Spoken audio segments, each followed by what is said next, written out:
Is it possible that Christianity was the creation of a Roman Caesar and his family, with the intended goal of putting down internal Jewish rebellions and resulting in the Bible, which shares uncanny similarities to historical events occurring at that time and recorded by a Roman Jewish historian who, after initially resisting the Roman Empire, fully defected to it and was then granted Roman citizenship and other benefits? Well, let's see what Joseph Atwill has to say about that question, since that's exactly what he claims in his book, Caesar's Messiah.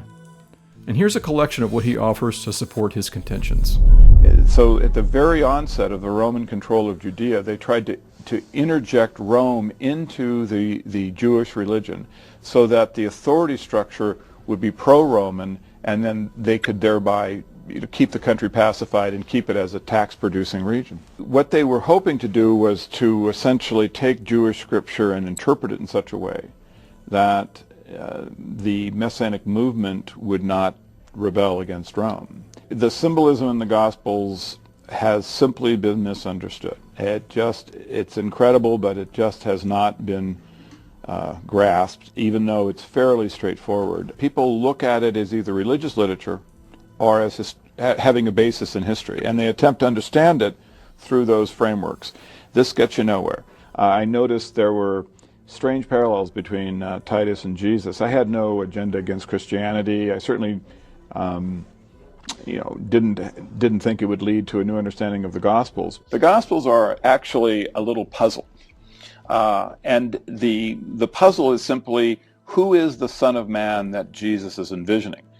The Christian scholars, and I think the Jewish scholars, have always accepted that it's Jesus himself. He's predicting that he will return, the coming of the Christ. Everyone is looking for this. Well, the fact is, that's not really what the authors were talking about.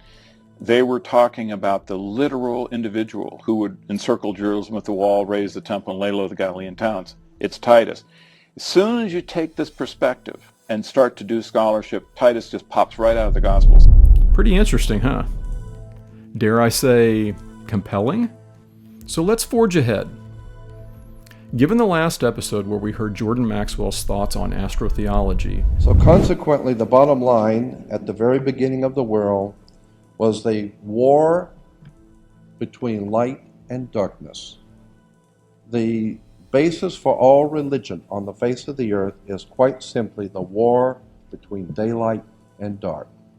The ideas that we hold about God, the sun symbolically represents. What's another word for the sky?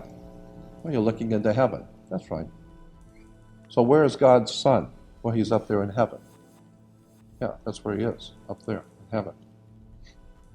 Where else would the sun be if it isn't in heaven? He's the light of the world. Well, of course, what else lights the world if it isn't the sun? The entire New Testament is a metaphor. The entire New Testament is trying desperately to tell you something. Jesus represents a metaphor. The word Jesus is a metaphor, a symbolic term for spiritual and intellectual enlightenment. Let me go back over that again for you. This is a very important point. Jesus, not a man, but Jesus is a metaphor for spiritual and intellectual enlightenment, as opposed to ignorance. So the whole story of the New Testament is the war between spiritual and intellectual intelligence, as opposed to a world of darkness, ignorance, ill-informed ignorance. The entire New Testament is a metaphor, an astrological metaphor for the outworking of God's plan on the earth. And we, as Christians and Jews, have been taught that this is something evil. Why? Why does the church say that astrology is evil? Obviously, because they don't want you to know what they know. They're not stupid. They have been guided by the astrological symbols in the churches for 1,000 years. And that the basis of all world religions is the battle between light and darkness, meaning daylight and nighttime, resulting in the allegorical presentation of physical heavenly bodies as God, is it possible that the official narrative may be lacking? Or just plain wrong?